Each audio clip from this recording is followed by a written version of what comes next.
నేల ఉన్న వాడికి నీరు లేదు, నీరు అందుబాటులో ఉన్న వాళ్ళకి కరెంటు లేదు. విత్తనాల కోసం క్యూలు, పురుగు మందుల కోసం అప్పులు, మధ్య మధ్యలో ప్రకృతి వైపరీత్యాలు. ఇలా ఎన్నెన్నో కష్టాలను అధిగమించి సాగు చేస్తే పండిన పంటకి గిట్టుబాటు ధర కూడా అందడం లేదు.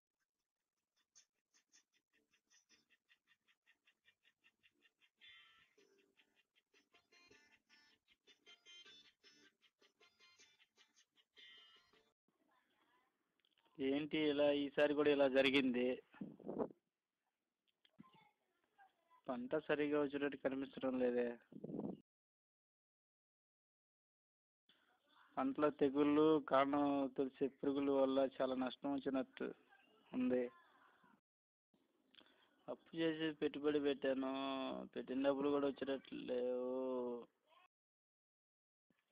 విష్ణుకి దిగుబడి బాగా వస్తుంది కదా, నాకు ఎందుకు రావడం లేదు? విష్ణు ఏం మందులు వాడుతున్నాడో, ఏం జాగ్రత్తలు తీసుకున్నాడో ఒకసారి వెళ్ళి అడిగి తెలుసుకుంటే పోదా?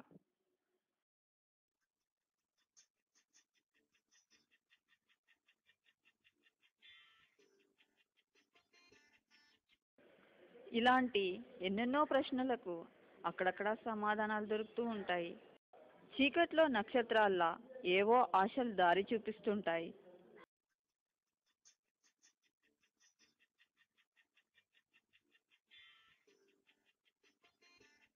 అలా పొడిగట్టిన వ్యవసాయానికి వెలుగెత్తిన రైతు స్వప్నం మన పాదర్తి విష్ణువర్ధన్.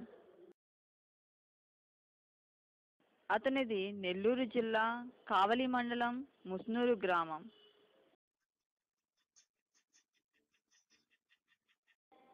ఆ గ్రామంలో రైతులందరికీ ఆదర్శంగా నిలుస్తున్నాడు.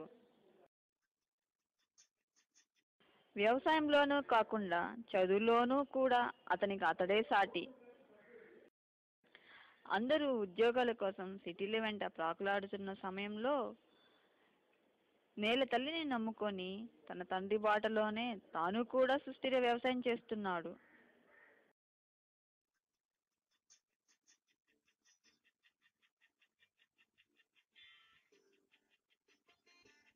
విష్ణు, ఏం శివ ఎట్టు వచ్చినావు? నా పొలంలో తెగుళ్ళు ఎక్కువైపోయినాయి, ఏం చేయాలో అర్థం కావట్లేదు. ఇల్లు మందులని కొట్టేశాను, ఖర్చులు కూడా వచ్చేటట్లు, ఏం చేయాలో అర్థం కావట్లేదు. అందుకేనా శివ అంత దిగులుగా ఉన్నావు? సరే శివ, నువ్వేం బాధపడొద్దు. నేను కొన్ని పద్ధతులు చెప్తాను, వాటిని పాటించు. తక్కువ ఖర్చుతోటి ఎక్కువ ఆదాయాన్ని పొందొచ్చు.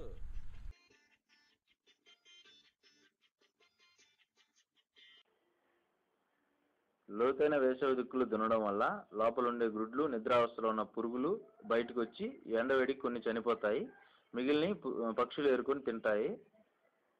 వీటి వల్ల తర్వాత వేసుకునే పైరుకి మేలు కలుగుతుంది.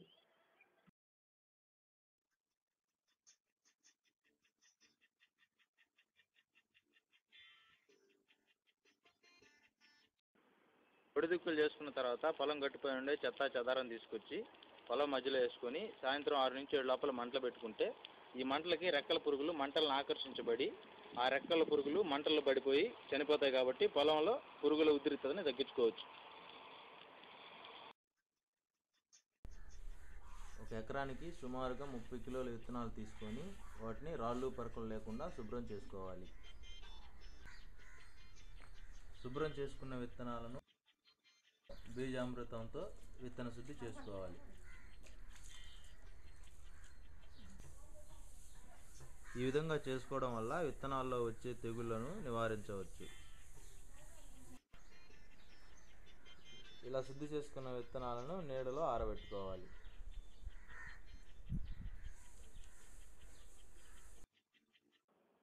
విత్తన శుద్ధి చేసుకున్న విత్తనాలతోటి ఈ విధంగా నారుమడి చేసుకోవాలి. కొసలు చుంచి నాటడం వల్ల రెక్కల పురుగులు పెట్టిన గుడ్లు నాశనం అయిపోవడమే కాకుండా పిలకల సంఖ్య కూడా పెరుగుతుంది.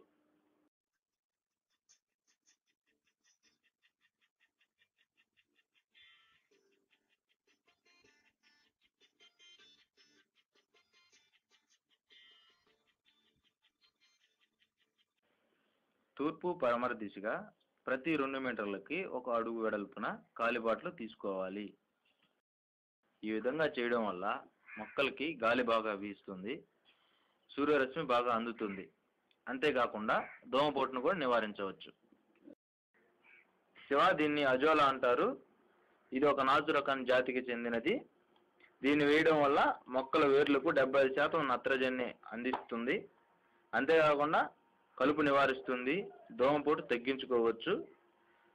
అంతేకాకుండా రసాయన ఎరువుల వాడకం కూడా తగ్గించుకోవచ్చు. ఏం విష్ణు, ఏం చేస్తున్నావు? శివ, వీటిని పక్షి స్థావరాలు అంటారు. వీటిని 3 కర్రలు తీసుకొని ఈ విధంగా కట్టాలి. కట్టి పొలంలో పెట్టాలి. ఎకరానికి 7 నుంచి 8 పెట్టాలి. ఎందుకంటే పక్షులు వీటిపైన వాలి పొలంలో ఉండే పురుగుల్ని తినే అవకాశం ఉంది. 15 రోజులు పెట్టాలా? వీటిన పొలంలోన వీటిని ఏం చేయాలంటే నాటిన 15 రోజుల నుంచి 20 రోజులకి పెట్టాలి శివ. 15 రోజులకి పెట్టినప్పుడు ఏం జరుగుతుందంటే పక్షులు వీటిపైన వాలి పురుగులను తినేస్తాయి. వరిలో కొంతవరకు పురుగులను నివారించుకోవచ్చు. పైరు పొట్ట దశకు వచ్చిన తర్వాత పక్షి స్థావరాలు తీసేయాలి. ఎందుకంటే పక్షులు వాటిపైన వాలి కంకుల్ని తినేస్తాయి కాబట్టి. ఏంటి విష్ణు? శివ, వీటిని పసుపు పల్లెలు అంటారు. వీటిని కర్రకి మేకతోటి అమర్చుకోవాలి. ఈ విధంగా అమర్చుకున్న ప్లేట్లకి జిగురు తీసుకొని 2 వైపులా పూయాలి శివ. పొలంలో పెట్టుకోవడం వల్ల ఉపయోగం ఏంటి విష్ణు?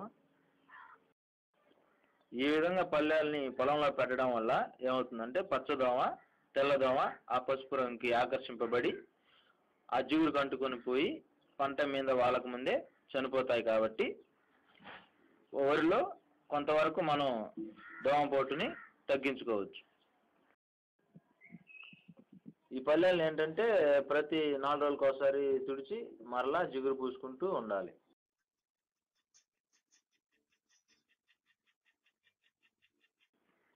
ఈ కర్రలు దేనికి విష్ణు?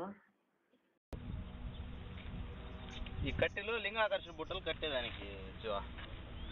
ఈ లింగాకర్షణ బుట్టలు అంటే ఏంటి విష్ణు? వీటి వల్ల ఉపయోగం ఏంటి? వీటిని లింగాకర్షక బుట్టలు అంటారు శివ. వీటికి చిన్న లూరు ఉంటుంది. ఇది లూరు. దీనికి ఒక ప్లాస్టిక్ పుల్ల ఉంటుంది. ఈ లూరుని ఆ ప్లాస్టిక్ పుల్లకి పెట్టాలి.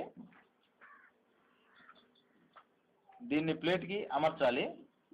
ఆ తర్వాత ఆ ప్లాస్టిక్ బుట్టని ఈ ప్లేట్కి పెట్టుకోవాలి. ఈ విధంగా లింగాకర్షక బుట్ట తయారు చేస్తుంది.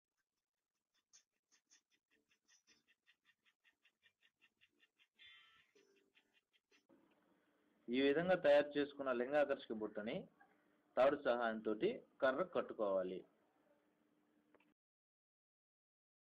దీనివల్ల ఉపయోగం ఏంటంటే ఈ లూరు ఉంది కదా, అదేం చేస్తుందంటే ఆడపురుగు వాసన వస్తుంది. అప్పుడు మగ పురుగులు ఇక్కడ ఆడపురుగులు ఉన్నాయోనని వచ్చి ఈ బుట్టలో పడిపోతాయి. అలా పడిన పురుగులను మనం నాశనం చేయాలి. అలా చేయడం వల్ల ఆడపురుగులు గుడ్లు పెట్టడం నివారించవచ్చు. ఈ విధంగా కొంతవరకు పురుగు ఉధృత తగ్గించుకోవచ్చు. పంట పొలంలో పురుగు ఉధృత శాతం కూడా తెలుసుకోవచ్చు.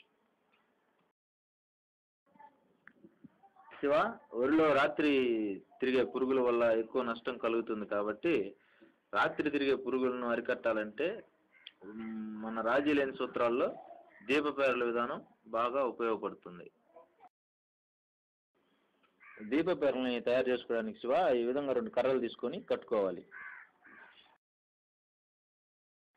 ఈ విధంగా కట్టుకున్న కర్రల్ని పొలంలో అమర్చుకోవాలి. ఆ విధంగా అమర్చిన కర్రలకు కరెంటు బల్బుని కట్టుకోవాలి. ఒక పాత్ర తీసుకొని బల్బు కింద పెట్టుకొని పాత్ర నిండా నీళ్లు పోయాలి.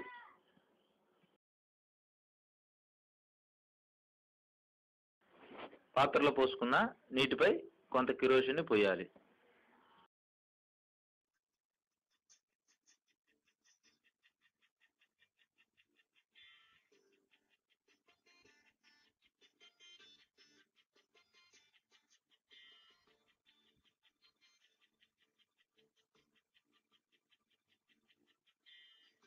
ఈ విధంగా చేయడం వల్ల వెలుతురును ఆకర్షించి వచ్చే పురుగులు ఆ బల్బు చుట్టూ తిరిగి కిరోసిన్ కలిపిన నీళ్ళలో పడి చనిపోతాయి.